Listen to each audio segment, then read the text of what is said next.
ये लीजिए आपका पूरा 45 रुपया। ए सुन सुन सुन, जी भैया। सामान दे। 45 का सामान लेता हूँ, सिर्फ 35 पे दे रहा है। 35 रुपया? बेटा अंकित, किराना स्टोर से नमक और कपड़ा धोने वाला साबुन, एक नहाने वाला साबुन लेके आओ। आर्यन बेटा, इसको पैसा दे दो। अरे इसको पढ़ने दीजिए, वैसे भी दिन भर घूमते रहता है, मैं जाकर लेते आता हूँ।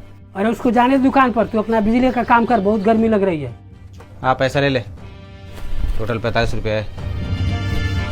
एक 25 रुपये वाला नमक, 25 का नमक हो गया। एक 10 रुपये वाला कपड़ा धोने वाला साबुन, 10 का कपड़ा धोने वाला साबुन हो गया। और एक 10 रुपये का नहाने वाला साबुन दे दीजिए। 10 का नहाने वाला साबुन हो गया। ये लीजिए आपका पूरा 45 रुपया। अरे भैया मैंने आपको 45 रुपये दिया। ये 45 रुपए, 10 पर दे। 10 रुपया? अरे भैया मैं घर से 45 रुपये लेकर आया था और 45 रुपया मैंने आपको दिया। ये 45 रुपए पक्का पैसा, चल भाग गया ऐसे। अगर मैं घर सामान नहीं लेकर जाऊंगा तो घर मेरी पिटाई होगी, क्या करूं? भैया ये 35 रुपया ले लीजिए और वो सामान दे दीजिए, मैं आपको 10 रुपया बाद में दे दूंगा। उधार नहीं मिलेगा। मैं आपसे हाथ जोड़कर गुजारिश कर रहा हूँ, कृपया दे दीजिए। काम धाम तो करता नहीं है, उधार पैसा कहाँ से देगा?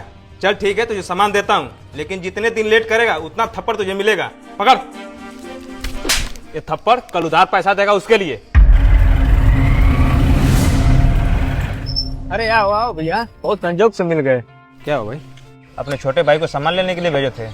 हाँ कुछ घर का सामान था। कितने रुपए दे के भेजे थे? 45 रुपये। 45 रुपए का सामान लिया और 35 रुपए दे के जा रहा था। किराना स्टोर वाला मिला था, बोल रहा था कि 10 रुपये उधारी कर दिया है। किस बात को उधार कर दिया है? 45 रुपये का सामान लिया और 35 रुपये दे के आया है। अंकित बेटे ने ऐसा क्यों किया? 10 रुपये चुरा लिया, आपको समझ में नहीं आ रहा है? बेटा वो तुम्हारा छोटा भाई है, उसे तुम चोर बोल रहे हो। गांव के लोग गलत नहीं बोलते हैं कि तुम्हारा छोटा भाई पढ़ाई लिखाई नहीं करता है, बदमाशी करता है, और आज पता भी चल गया कि पैसा भी चुरा रहा है। गांव के लोगों की बात पर ध्यान मत दो, क्योंकि गांव के लोगों का काम ही है हंसते खेलते परिवार में एक दूसरे को लड़ाना। मतलब आपके हिसाब से दुकानदार झूठ बोल रहा था? ये देखिए आ गया, पूछ लेता हूँ इसी से, कितने का सामान लाए हो? 45 रुपये का। अब बताइए। अरे हुआ क्या है?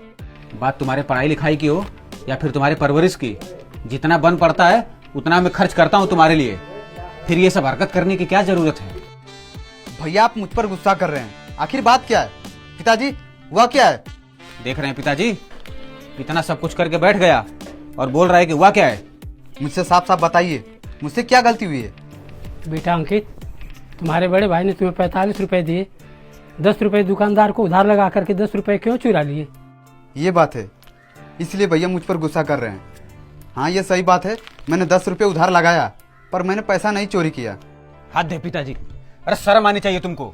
उधार एक्सेप्ट कर लिया, लेकिन पैसा कहाँ गया पता नहीं। 10 रुपए चोरी नहीं किया तो क्या किया 10 रुपए? पिताजी मैं सामान लेकर घर आ रहा था, दुकानदार वाले ने मुझे बुलाया और एक थप्पड़ कस कर लगाया, बोला 45 रुपये की जगह 35 रुपये देकर जा रहे हो। तभी मुझे लगा मेरा पैसा कहीं गिर गया है, अगर मैं घर आता तो आप दोनों की डांट सुननी पड़ती, इसलिए मैंने 10 रुपये उधार लगा दिया और वो उधार के बदले मुझे एक थप्पड़ और कस कर लगाया। बहुत गर्मी है भैया। और सेठ कितने रुपए उधार किया था? 10 रुपए। अच्छा 10 रुपए, ये लो 10 रुपए। समय से पहले उधार चुकता कर दिए। हिसाब बराबर हो गया? बराबर हो गया। अरे कुछ भूल तो नहीं रहे हो ना?